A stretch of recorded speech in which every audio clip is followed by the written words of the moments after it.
episode 2 of Be Bold, Be Birmingham. I've got 2 fantastic guests with me today. And of course, my co-host, Ben. Oh, cheers, mate. Just thought I'd drop that in there, you know. Yeah, thanks still for here. having me. I've got Mr. Tom Ross in the building, Head of Sport at BRMB. Ex-head of sport. Ex-head of sports. Just Because I cut see it him in. around so much, it feels like he's just part of the sports world, isn't he? Absolutely. Yeah. Well, we'll call him the voice of the Sports Midlands. Yeah, why that not? That makes sense to Yeah. me. Freelance broadcaster. Yeah, and also singer in the Blue Nose Brothers. Can't wait to chat about Done that. no research. How are you, Tom? You have done your research. Oh, I have, Tom. Me and Ian Dan to the Blue Nose Brothers. That's it, that's it. And I've also got another special guest, PJ Ellis, law school DJ, co-founder of Love Brum. PJ actually made page news when his son spent £1,300 on Angry Birds. So we've got all of that to come in episode 2. How are you, Tom? How are you, PJ? If my kid had spent that much money, it'd be Angry Dad, not Angry Birds. That's for certain, if I'm honest. Yeah, it was a struggle to be fair. Not really good, me. Yeah? Absolutely brilliant, yeah. Every day you wake up breathing, be happy. Yeah, that's a positive attitude. That Such definitely a is. positive attitude. Yeah. It is. I just walked up them stairs there, I'm still heavily breathing. Yeah. But it shows that I'm alive, right? Yeah, of Absolutely. course. I mean, I really like the intro that I was a DJ. I mean, that's pretty cool, yeah? That I is mean, really cool. The extent of my DJing went to being booed off stage at V Festival. Excellent, well done. And then also being booed at Cream. So I don't know if that class as being a DJ, but you can leave it there. That's pretty cool. Because that's something like, Tom, looking at your sort of like your career, kind of makes sense. Sport focus, lots of broadcasting. PJ, yours is sort of does a lot of dotting around. It's like Lot of kind around. of playing dot to dot when you don't know what the picture's going to be. I'm still doing that to some point. But no, it's What, you it's been still pretty getting booed off checkered. stage? No, well, not so much. I'm being booed in some parts of my life, but not so much on stage. But no, I was a lawyer. You mentioned I was at law school, so I went into law for a bit. Really enjoyed that, but it wasn't anything I really wanted to do. I'm a failed footballer. About 6 stone ago, I was a pretty decent footballer. Always thought I was going to make it. Obviously didn't. But I was quite academic, and it was just like, well, you're going to get straight A's. Why don't you be a lawyer? And at the time, Ally McBeal was on the telly. Do you remember that? Yes. And it was, it was all about dancing, babies, and cocktails. So I thought I'll have a go at that. The lifestyle. Yeah, I'm not a lawyer anymore though. There's a few things got in the way. Oh no, I was just about to say if I need a lawyer, I can call up PJ. No, you wouldn't want me anyway. Before I was still a lawyer, to be fair. But it was good. It was good fun. Did it for 7 years. Amazing. Now, Tom, you're like the voice of sports here in the Midlands. You've been in the Midlands for a very, very, very long time. How has Brum changed from when you were growing up? I mean, Voice of the Midland Sport, that's not a title I give myself. That's other people have used that. Of course. Birmingham has changed.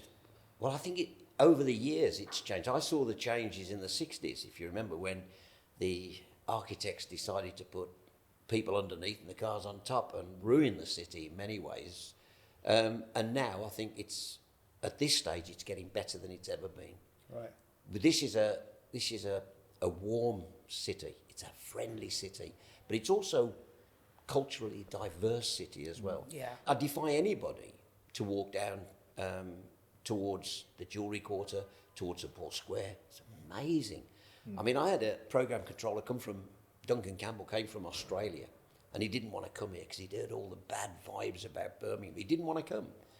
And I remember bumping into him in town, and he said, I'll take it back. He said, I've just walked down Colmar Row, down to St Paul Square. He said, I love this place. So we don't shout enough. Yeah. No, you don't. We do not shout enough. And maybe this is an opportunity to change that then, eh? Well, the Commonwealth Games Yeah. is the showcase we've been waiting for. And we're ready? We're ready. Yeah. You're both born and bred? Yeah, I am. Yeah, I was born in Castle Bromwich. Absolutely. Yeah. He's posh. Have you ever lived anywhere else? Or? Yeah, I did. I mean, I grew up in the inner city Yeah. slums of Birmingham. No question, it was slums. But as a toddler, I didn't notice it. But when I'm just coming out of that in the early 50s, then I remember it. No electricity, no heating, no hot water. You walk into the room, there's a stove and a stairway and the attic and the bedroom. Wow. Man, that was the way it was. Yeah. You know, that was it. For me, I think it was the making of me, if I'm honest, because you had to work hard to get out of that. Right. Yeah. Because it was accepted. my dad and mum struggled to get work, but then my dad got a job at Fisher and Ludlow's, which is now the Jaguar plant by the Spitfire Island. My mum got a job in Hatchet Street, which was around the corner. All of things started to be a little bit better for us. But in those early days, with 10 of us, I lost 2 sisters when they were very young, but it was tough for my mum and dad to feed us. And as a kid, I never came home thinking, what am I going to have to eat? It was there. How my mum and dad did it, I've no idea. But it was there when you ate, And I think, so for me, Birmingham has changed immensely. I love that upbringing. I went to school in Brearley Streets and Chad's. I loved it. Just off Summer Lane. They've written books about Summer Lane. It was an amazing part of town. And I loved every minute of my growing up. And I think, like, outside of Birmingham, if people think about Birmingham, they'll automatically think of, like, Peaky Blinders or Blues. Do you know? Or Villa. Very valid point. What does this mean to the city, do you think? For me, I know Stephen Knight, who wrote Peaky Blinders. Yeah. It's fictional. Yeah. It ain't real, folks. It's lovely. It's got Birmingham on the map. I ain't so sure for the right reasons there, but it's got Birmingham on the map. But the real Peaky Blinders were horrible people. They were horrible people. So it's fictional, but it's got Birmingham on the map. That's it. A bit like Crossroads, if I'm honest. Yeah, but I've forget got about that. a quick question about just going back to Birmingham changing over the years. We've also talked a bit about the spirit of Birmingham. As Birmingham, the city's changed a lot. Has the spirit stayed the same, or is the spirit, what it means to be a Brummie, where our values are? Has that changed? I think it has. I think the changes I see in Birmingham are pretty relative with like my experience and my age and what I do now. But I think the one thing that has definitely changed is my observations around community and people and spirit. And I still get that little... And the diversity. I think I'm recognising that more now as I'm getting older. So I see it more as a university town, which attracts obviously loads of different people from different cultures and thoughts. And I think that's awesome for the city. I did a TEDx talk around diversity, and I think diversity always wins. So it's great to see that and recognise that now I'm a bit older. But I think that whole sort of buzz around coming into the city when I was a kid, you remember at Christmas, or when you saw that Coke, I think it was a glass of Coke filling up in neon lights, as you're going towards the rotunda. That buzz of driving in on a cold sort of dark night to pick my mum up from work still does not leave me. Did you still get that buzz when you came here to do this? Yeah, 100%. Of course, it was amazing. I'm still tingling now. When you talk about buzz as Brummies, you talk about the number 33. Yeah, mine was the 94. Mine was. Or the 5A up there. That was my dad's 5A, I think. Yeah. But he's right. PJ's right there about certainly the diversity is massively different now for me. Culturally, we've changed. Gastronomically, we've changed. How many people come here want a Balti? Invented in this town, we've got Michelin chefs in this town. We've got some fantastic restaurants in this town. So I think gastronomically we've changed. If you look back, we've got a lot to be proud of. Heavy metal, invented in this city. Absolutely, Musically, UB40. There are none better in diversity than UB40. The Blues Nose Brothers. Do you know the Blue Nose Brothers? They talk of little else in Aston. They're up there with them. but the one thing this city, and you don't laugh, but that gave me an opportunity, because I'm having done many things, like I appeared in Mrs. Brown's Boys at the Alex with Brendan O'Carroll. I've done records, I've done all sorts of things. But this city gives you those opportunities. I wouldn't get that opportunity in London, but this city gives you opportunities to do whatever you want to do. If you've got commitment, effort, enthusiasm and passion, you can be anything in Birmingham. Anything. Yeah, and I think Birmingham's kind of the hub of the Midlands. So you've got people feeding in from the Burton, the Derbys, the Wolverhampton, Carve. Everybody feeds into kind of Birmingham as that big main city, and it's kind of like a little bit closer than London in terms of opportunities. Do you know what I mean? And well, I left Birmingham for opportunities. Well, I thought there were opportunities elsewhere. When I was a lawyer, I buggered off to London, thinking that was where my pot of gold was. Deserved Geordie got. Yeah, well, 2 years later, I came back, tail between my legs, knowing that my opportunity was right, staring at me, standing on the platform of Grand Central and tell all these commuters that go down to London saying you're going the wrong way. Yeah, Give them yeah. a cup of tea, say you're going the wrong, because they are, in my opinion. This city is awesome. I know we're biased, but I genuinely, like, all the opportunities that Tom's just said are there for you. There's no way I would have been as successful or as, or forget the success, that the life that I've led, I've been so privileged to have done that. Absolutely. I'm not sure I would have been able to do that in London. Do you think that having those two like big football clubs, which obviously on holiday, you say you're from Birmingham, like, oh yeah, Blues or Villa, and like I don't follow football, so I just look at them all. Yeah. But like that does show you that sport has put Birmingham on the map already, like internationally. Do you think that a city that has two football clubs, I don't want to get into rivalry, but like, do you think that a city that has two big Premiership football clubs adds to the spirit of the city, adds to the kind of... One's an ex-Premiership club, but I'll leave that. Okay, yeah. I was trying to leave that one in there, mate. Let's not forget, throughout the world, Edgbaston is known for Test cricket. Yeah. West Indies, India, Sri Lanka, it's known, Australia. That is cricket. Yeah. One of the Belfry. great cricket stadiums. The Belfry for the Ryder Cup. Yes. The Ryder Cup at the Belfry many times. The Ryder Cup was there. But we've had great sportsmen as well, great athletes we've had from here. Yeah. I mean, you think of straight away from this area, the region, Tessa Sanderson and people like that, These are Olympic champions. Great We've got virtual Gallia marriage, Fine isn't now, who's just took gold in the Commonwealth Games. The boxing. He also took gold in the Gold Coast Games. Yeah. So we've got Robert McCracken, GB, elite squad, the GB team. He's their coach. He's from Birmingham. Let's be shouting about what we've got here. Yeah. I still think there's loads to do. With the not perfect. No, we're not. And I'm sure Tom's, will lead into charity stuff me and Tom have done shortly, I would have thought. But I still think we need to beat our chest stronger, louder, harder. We've been doing it for 8 years, haven't we? And we're still not there. I mean, we aren't perfect. So you both have done like a lot of charity work over your time, your career. Aside from like raising money for great causes, what does charity mean to you? To me, it started, without getting too deep, I think it really moved me into an area in my life that I'm so happy. I was a lawyer, as we said. I didn't really know what I was doing, didn't like it. It afforded me a great way of living, but I was just a bit empty. I just didn't know what I was really doing things for. And this is why I knew Tom from old. I'm a big blue nose, and obviously always listening to Tom on the way home. But I met Tom through this charity called Help Harry, Help Others. And unfortunately, we probably all know the story, a brilliant young chap called Harry, who Tom met, and I didn't, unfortunately. He passed away. And I'd just become a dad. And you find this heart that you never thought you had. You start crying to John Lewis adverts and stuff. And I just felt like I needed to do something. And I reached out to Georgina, and the rest is history. We did some brilliant things. No doubt Tom will tell you about those. But for me, charity has been so important because not only has it led into the stuff I'm doing with Love Brum and all that sort of stuff. Again, we might talk about that in a bit. But it's just found me like doing something that I really love, and it makes me feel that, I'm not saying I'm leaving a legacy behind, but I know I've left something behind, that my kids can. Yeah. I'm trying to do my bit, You've made a which I think is what you talk about. The Birmingham people, I think you'll see more of that from Birmingham than other cities potentially.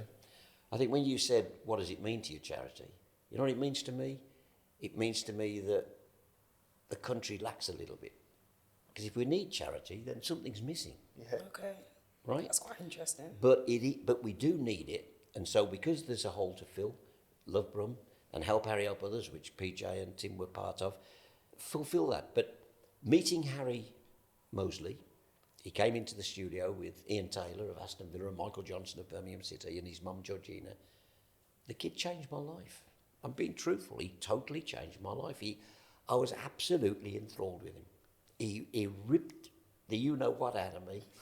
He's only a young lad. And he suddenly looked at me and he went, well, I've got this cancer and I'll show you it's terminal and and I'm doing it.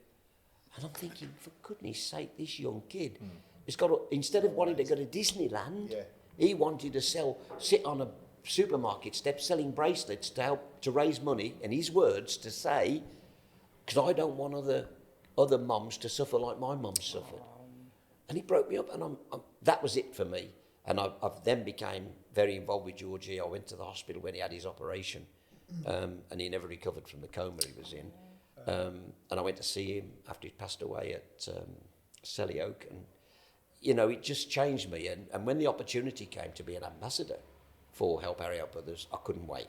And then, along with Ian Taylor, Michael Johnston, the Weasley twins, you know, there's Oliver and James Phelps, and Ed, of course, was part of it. Yeah. And so we had that.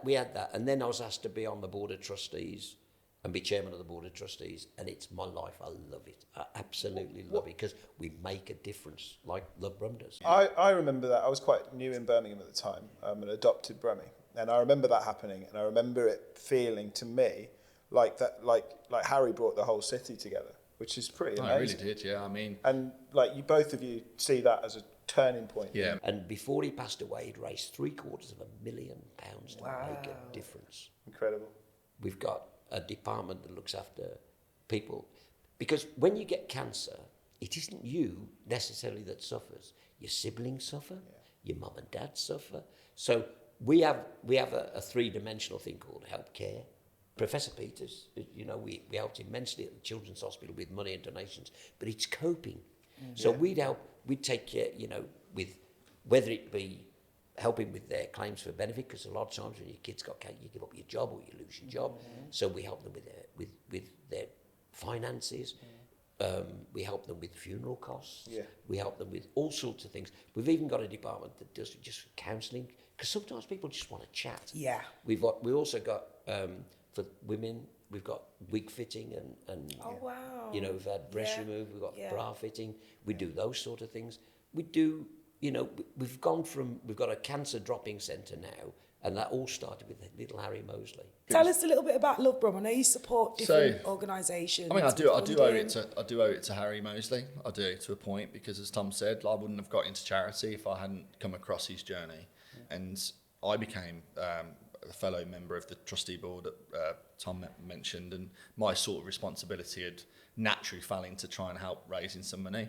I'd approached Georgie about setting up a bit of a. It was. I was thinking about doing a golf day or something as small as that.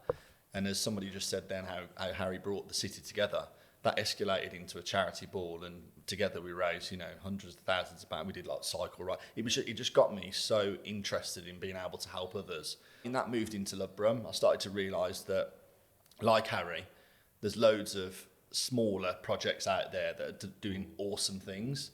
And I really wanted to try and, I say me, Tim Andrews, recently awarded an MBE for his services to charity, which is great. And a chap called Dave McLean.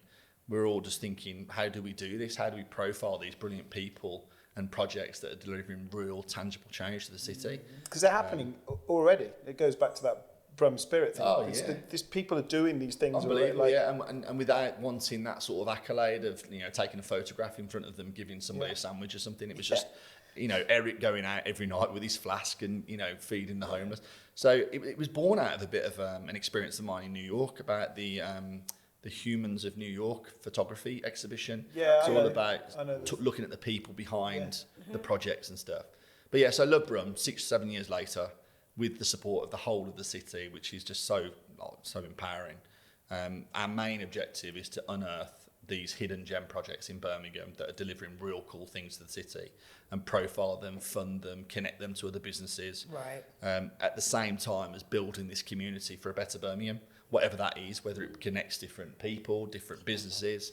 And like what Tom said earlier, just making sure that we're celebrating the city, making sure people know that we definitely belong to this map, and that we're better than, you know, these grey sort of photos that you see in the media still. PJ, what when you've been unearthing these stories, what's been, if there is a standout one that's really made your jaw just go like, what? Like something that you've uncovered that's really. Well, I think after the Harry Mosley one, obviously Love Brum didn't unearth that, but it's difficult to beat those sort of projects. But and to remove yourself away from the kid, you know, I mean, I'm going cold here just thinking about it. You know, the children, the disease. You know, there's so many brilliant people that are far braver than me and other people that, you know. But yeah, I think the projects that stand out for me are those that they're just so volunteer led. You know, there was one where we saw kids bit similar to your background, actually, Ben. When you used to go into the care homes and you used to sing to the patients. There was this school group that used to go into care homes and engage in like what they called intergenerational activities around singing, dancing, talking to them. And I was just like, these kids are like so cool. They're so, and all the way back down to, oh God, I mean, we've funded over nearly 200 projects now in Birmingham. Wow. It'd be bad of me to even think of one or two. There's that many. 𝗣𝗥𝗢𝗨𝗗 if you want to check it out. I remember you telling me, one that stuck in my mind, I remember years ago you telling me about a guy who used to just go and find kids and put them in the car and be like, five-a-side football. And that would just be like, it seems so simple, but that is giving kids that maybe don't have a sort of focus or purpose or activity. It was a little less aggressive. No, you bang on. I think talking about the sport stuff that the Birmingham, I think if we think of sport in the city, it's obvious that we think of the Villa and the Blues and the golf and all that. But actually what I'm seeing more of is that people are seeing how important sport is for like physical health, mental health. And that's feeding down to all these projects. Sport Birmingham, a Sport for Life, all these brilliant projects that bring these kids together to nurture them through sport, football, whatever it might be, tackling all the issues like knife crime and stuff. And these are lads that are just doing it day in, day out for nothing. But I don't know about what PJ thinks, but let's get this clear. I'm Brummy first and English second. Absolutely. You know, and we talked about sport, we forget. The whole thing now, the Premier League, everybody talks about, and all these big clubs, Manchester United, Manchester City, all the money. Football started here. The Football League started here. William McGregor at Villa Park. But also, the Premier League started here because they had their first meetings here with Doug Ellis. They had their first meetings in Birmingham. Wow, So nobody ever shouts about that. It is weird that all that sort of... I mean, we do go back easily to the awesome 𝗣𝗥𝗢𝗨𝗗, the Ozzy Osbournes, the Venice, all that. And as Tom said, that's fact. That's never going to go away. But I think the rhetoric now and the narrative needs to be more around the present and the future. What's going on. I don't know what you think, but sitting here with you guys, you just realise being a Brummie is a way of life, isn't it? It's not where I am or where I'm from. It's a way of life. I feel, although I'm not born here, I feel like a Brummie, like absolutely. Adopted Birmingham and welcomed in as well. And now we've got a 12-day party. We have the Commonwealth Games, because that's what it's going to be. Bring it on. It is, and let me tell you, the marathon is where they can showcase the city. I hope they've picked the route right. Because they can showcase the city. That is very Because true. all the cameras will follow it around. They can showcase. We've got more parks than I think most places. We've got Cannon Hill, wonderful Cannon Hill Park. We've got Sutton Park. We've got all these Take wonderful them down the parks. canal, push them in. You've got the canals. You've got that wonderful Brindy place. You've got a marvellous. So let's hope that showcases the city. What would be your top 3 places that we should showcase during the marathon? St Andrews. Okay. I think you it depends where the route is, to be fair, because that would be, for me, you definitely want them going round the Jewellery Quarter, St Paul's Square, seeing all the wonderful, Harbour, some of the wonderful houses into Harris Road, where the DFS Classic is held. Maybe stop off at Shabab's for a curry. Why not? Have a bowl tea midway. The Balti Belt. You can show them so much of this wonderful city. What do you think we could do outside of the Commonwealth Games to kind of shout and scream about Birmingham? Because you're right in saying that other cities do it, but what would that actually look like? How would we do that? I think for me is there's loads of platforms to talk and sing and dance about the cool things Birmingham are doing, the independent Birminghams, the I Choose Birminghams, the Love Brum, whatever it might be. But I do think, and Tom's just touched upon it, is that we don't concentrate enough on the potential around legacy. So the Commonwealth Games, for instance, I spoke to John Crabtree and Ian Reid about this at length. And I feel if you look back at previous games, one of the missed opportunities has been that legacy piece. Now, our legacy could come at a time where people are desperate for skills, opportunities, new jobs. There's 10,000 volunteering opportunities available as we speak. If they get that right, and we don't get 10,000 students that are volunteering it for the hat and the water bottle and the cardigan, and we get it to people that really could do with those skills and that opportunity, and then use that legacy to celebrate what we've created as a city, I think that gives you more of a long-standing conversation around how good this city is. Yeah, I work with a lot of young people, and I've literally just been telling them, like, go and get some experience with the Commonwealth Games, go and network, go and be part of something really big. It's going to look great on your CV. Yeah, because around that, you're going to get all those people that Tom mentioned earlier about who's going to help you out. You ask someone in Birmingham, can you help me? Usually the answer is yes. Yeah. So talking quickly about chances, if you were given the chance to participate in the Commonwealth Games, what sport would you do? What's the most bizarre sport in the Commonwealth Games? at the Walking. moment? We were Is there a discussing one? walking the other day. Yeah. I'm pretty good at that. Because there's like they're sort of really like Yeah, my loose hips. It's granddad, great. bless, I never met any of my grandparents, but we've got this little trophy or little medal, and he was a walker. One of those fast-paced walkers, the ones that walk like a I bit hate like walking. this. Full of surprises you are. Yeah, bless him. That's I'm great. just trying to think in the Commonwealth Games. He's golf in the You're Commonwealth not doing Games. boxing again. Boxing maybe, but I think running, Running. I'd be a lot younger than I am now, but running long distance. Okay. Because I was never a sprinter, I was never a sprinter. I did the London Marathon in 6 hours. I'm not a long-distance runner, I'll tell you that. Fair play though, I man. don't I know. wish something like rounders was in the Commonwealth Games. Oh, yeah, I'm a golf. rounders Oh, the girl. Americans play that. It's called baseball. Yeah. Yeah. Well, I call it rounders, Tom. I used to love rounders at school. I loved Class. it. Or that cricket when you had to go. Cricket, It was really fast. If you hit it, you had to You run. obviously posh, you lot. No, I went to school in Chelmsford Wood. Not with great respect. It was a great yeah, school. but a lot later years we never had that in school. You got on a bus. Oh, yeah. You got on a bus outside the school. It took you to Holford Lane playing fields, where you ran around for a bit, and that was it. Or you played for the school football team. Yeah. That was all you did. There's no gear, no cricket gear, nothing like that to do. So I could never have been a golfer and stuff like that. Yeah. I know there's schools now that play golf. For You should, goodness I sake. was gonna say, you should see Golf, kids now. Yeah. tennis. I never knew what tennis was. Yeah. But these are sports as well by the city, because I know the city are working hard at grassroots sports for kids, because up until now, I always thought tennis was too elite. Because if you're from Borsley Green or you're from Aston or Summer Lane, you couldn't get into some of these clubs for the opportunity. So I think the city have worked hard at that to create opportunities, because we need to see footballers, which I know the football is ahead of the rest, but we need to see tennis, we need to see golf, academies where these youngsters with talent are not overlooked. We might have a US Open tennis player potentially here, but they need opportunities. Definitely. Let's find a way of giving them opportunities, whether it's golf, tennis, football they do. Cricket have got a great academy. But if you go to a posh school, you've got more chance of being a cricket or tennis because of the facilities they've got. So and I know the city are working hard at that. So Let's start working on that a little bit more. So my two favourite Brummies. you're easy, please. Oh, Tom. What makes Birmingham bold?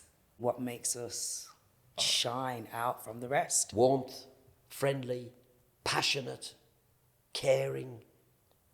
How many more do you need? Love that. I mean, I'd go for all of the above, and all of the standard that comes out of the Birmingham narrative, and then add to that this entrepreneurial flair that we're seeing. I thought you were going to say Balti. Yeah, Add to that. and Balti. Balti. Yeah, fish and chips. You know Ben you and can his tell what's on Balti. my mind. I'm seeing businesses, ideas, I charities, agree community with that. projects pop up left, right, and centre. Give them a chance. Yeah, Yeah, and it's They're great showing to up see. all over the Yeah, gallery. it's awesome.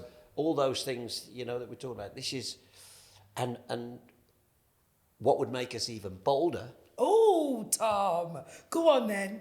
is start shouting about it. Yes. Start shouting about it. And don't take it from those Cockney geezers and those Northerners. Yeah. Let's give a bit back. Let's tell everybody how good we are.